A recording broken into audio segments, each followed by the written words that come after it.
여러분, 혹시 그런 적 없으세요?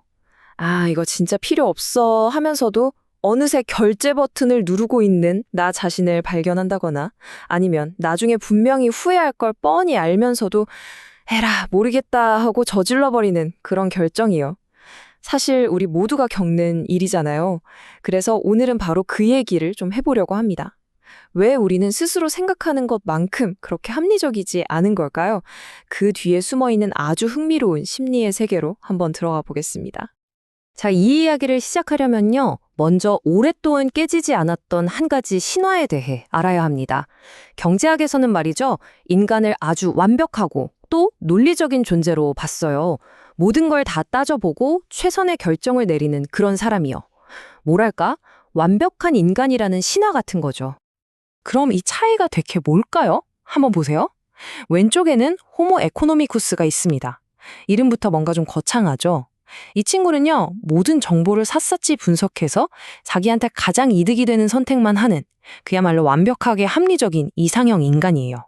그럼 오른쪽은요? 네, 바로 진짜 당신, 그러니까 우리들입니다.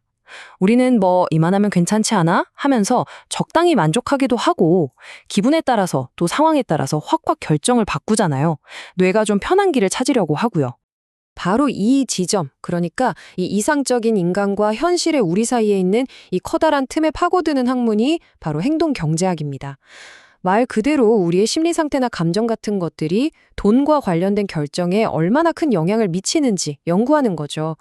이 분야의 선구자로는 데니얼 카너먼이나 아머스 트버스키 같은 분들이 아주 유명합니다. 자, 그럼 대체 왜 이런 차이가 생기는 걸까요? 여러 이유가 있겠지만 가장 큰 원인 중 하나는 바로 우리 뇌가 지름길을 엄청나게 좋아한다는 데 있습니다. 이 뇌의 지름길을 좀 전문적인 용어로 휴리스틱이라고 불러요. 뭐냐면 복잡한 문제에 딱 부딪혔을 때 하나하나 다 따져보기엔 너무 힘드니까 뇌가 나름의 경험 법칙이나 어림짐작을 써서 빠르게 판단을 내리는 거죠. 이게 대부분의 경우엔 정말 효율적이고 유용한 도구거든요. 그런데 문제는 가끔 이 지름길이 우리를 함정에 빠뜨린다는 겁니다. 그것도 아주 예측 가능한 방식으로요. 자, 이걸 보여주는 아주 클래식한 실험이 하나 있습니다. 린다라는 사람에 대한 이야기인데요. 제가 지금부터 린다에 대해 설명해 드릴 테니 머릿속으로 한번 그려보세요. 린다는 31살, 미혼 여성이고요. 성격은 아주 솔직하고 당찬 편입니다. 대학에서는 철학을 전공했고 학생 때부터 사회 정의 문제에 관심이 많아서 반핵 시위 같은 데도 열심히 참여했대요. 자, 어떤 사람인지 대충 감이 오시죠? 그럼 이제 질문입니다. 이 두 가지 중에 어느 쪽이 더 사실일 확률이 높을까요? 첫 번째, 린다는 은행원이다. 두 번째, 린다는 은행원이고 페미니스트 운동에도 적극적으로 참여하고 있다. 깊게 생각하지 마시고 그냥 딱 드는 느낌으로 한번 골라보세요. 자, 뭘 고르셨나요? 아마 많은 분들이 2번을 고르셨을 겁니다. 그쵸? 그런데 여기에 바로 함정이 있습니다. 이게 통계학적으로 보면 말이 안 되거든요. 한번 생각해 보세요. 은행원이라는 전체 집합 안에 페미니스트 운동을 하는 은행원이라는 부분 집합이 있는 거잖아요. 그러니까 두 번째가 첫 번째보다 확률이 높을 수는 절대 없죠. 이걸 바로 결합의 오류라고 부릅니다. 왜 이런 실수를 할까요? 우리 뇌가 린다의 프로필을 보고 아, 이런 사람은 페미니스트일 것 같아 라는 더 그럴듯한 이야기에 그냥 넘어가 버리는 거예요. 이게 바로 대표성 휴리스틱이라는 겁니다. 더 대표적으로 보이는 이야기에 혹하는 거죠. 자, 그럼 다른 종류의 뇌 지름길도 한번 볼까요? 이번에도 간단한 퀴즈입니다. 영어 단어 중에서요, 알파벳 R로 시작하는 단어가 많을까요? 아니면 R이 세 번째 글자로 오는 단어가 더 많을까요? 정답은 놀랍게도 R이 세 번째에 오는 단어입니다. 훨씬 더 많아요. 근데 왜 우리는 R로 시작하는 단어가 더 많다고 느낄까요? 간단합니다. run, read, read처럼 R로 시작하는 단어를 떠올리는 게 훨씬 쉽거든요. 바로 이게 가용성 휴리스틱이라는 겁니다. 내 머릿속에서 얼마나 쉽게 사용 가능한 정보냐에 따라 확률을 판단해버리는 거죠. 예를 들어 뉴스에서 비행기 사고 소식을 계속 보면 자동차 사고보다 비행기 사고가 더 위험하다고 느끼는 것과 똑같은 원리입니다. 자, 지금까지는 우리 뇌 속의 지름길, 휴리스틱에 대해 알아봤는데요. 이제는 또 다른 아주 강력한 힘에 대해 이야기해 볼 시간입니다. 바로 관점의 힘인데요. 똑같은 내용이라도 이걸 어떻게 포장해서 보여주느냐에 따라 우리의 선택이 완전히 180도 달라질 수 있다는 거죠. 자, 여러분이 아주 중요한 결정을 내려야 하는 상황이라고 상상해 보세요. 치명적인 전염병이 퍼져서 600명이 죽을 위기에 처했습니다. 여러분은 두 가지 대책 프로그램 중 하나를 골라야 합니다. 먼저 첫 번째 선택지, 프레임 A입니다. 이건 생명을 구하는 관점이에요. A안을 고르면 200명은 확실히 살릴 수 있습니다. B안을 고르면 3분의 1 확률로 600명 전원을 구하지만 3분의 1 확률로는 아무도 구하지 못해요. 자, 확실한 200명이냐, 아니면 모험을 거느냐, 뭘 고르시겠어요? 좋아요. 이제 똑같은 상황을 다른 방식으로 설명해 드릴게요. 프레임 B. 이번엔 사람이 죽는 관점입니다. C안을 고르면 400명이 확실히 죽습니다. D안을 고르면 3분의 1 확률로 아무도 죽지 않지만 3분의 2 확률로 600명 모두가 죽습니다. 눈치채셨나요? 사실 A랑 C, B랑 D는 수학적으로 완전히 똑같은 이야기입니다. 표현만 바꾼 거죠. 그런데 결과는 어땠을까요? 정말 놀랍습니다. 보세요.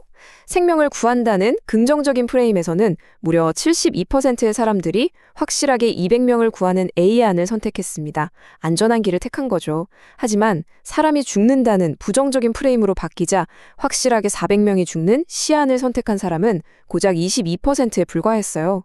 오히려 위험을 감수하는 D안을 더 많이 선택한 겁니다. 똑같은 내용인데도요. 이것이 바로 프레이밍 효과, 즉 틀짜기 효과입니다. 어떤 틀에 담아 보여주느냐에 따라 선택이 완전히 뒤집히는 거죠. 이 프레이밍 효과의 뿌리에는 아주 강력한 인간의 본능이 자리 잡고 있습니다. 바로 손실 회피 성향인데요. 간단히 말해서 우리는 뭔가를 얻는 기쁨보다 가진 걸 잃는 고통을 훨씬 더 크게 느낀다는 겁니다. 10만 원을 얻는 기쁨보다 10만 원을 잃는 상실감이 2배 이상 크다고 해요. 퀴즈쇼에서 상금을 지키려고 소극적으로 변한다거나 에너지 절약하면 돈을 벌어요 보다 낭비하면 돈을 잃어요 라는 문구에 더 민감하게 반응하는 것 전부 다 이 손실 회피 심리 때문입니다. 이 내 것에 대한 애착을 보여주는 아주 재미있는 실험이 또 있습니다. 바로 머그컵 실험인데요. 연구자들이 학생들을 두 그룹으로 나눴어요. 한 그룹에게는 공짜로 학교 로고가 박힌 머그컵을 줬습니다. 그리고 물었죠. 이 컵 얼마에 파실래요? 그랬더니 평균 5.25달러를 불렀어요. 그런데 컵을 받지 못한 다른 그룹 학생들에게 저 컵 얼마면 사실래요? 하고 물었더니 평균 2.50달러를 제시했습니다. 똑같은 컵인데 말이죠. 이게 바로 소유 효과입니다. 일단 내 손에 들어오면 그게 뭐라고 갑자기 훨씬 더 가치 있게 느껴지는 거죠. 내 것이라는 이유 하나만으로요. 자, 이제 마지막으로 살펴볼 주제는 바로 시간입니다. 현재의 나와 미래의 나. 이 둘 사이에서 우리의 선택이 얼마나 변덕스럽게 춤을 추는지 한번 보시죠. 여러분께 달콤한 제안을 하나 할게요. 지금 당장 맛있는 케이크 한 조각을 드실래요? 아니면 내일 2조각을 드실래요? 아마 많은 분들이 에이 그냥 지금 먹을래 하실 겁니다. 눈앞의 유혹을 참기란 어렵죠. 그런데 질문을 바꿔볼게요. 50일 뒤에 케이크 한 조각을 드실래요? 아니면 51일 뒤에 2조각을 드실래요? 이럴 땐 대부분 그럼 하루 더 기다렸다가 2개 먹지 라고 대답합니다. 신기하죠? 똑같이 하루 차인데 먼 미래의 일이라고 생각하니까 갑자기 엄청 이성적이고 참을성 있는 사람이 되는 거예요. 이걸 바로 선호의 역전 현상이라고 합니다. 이런 시간의 마법은 연봉 협상 같은 중요한 결정에서도 나타납니다. 여기 2가지 연봉 인상안이 있습니다. B안은 총액도 많고 시작도 높지만 점점 줄어들죠. 반면 A안은 시작은 낮지만 꾸준히 오릅니다.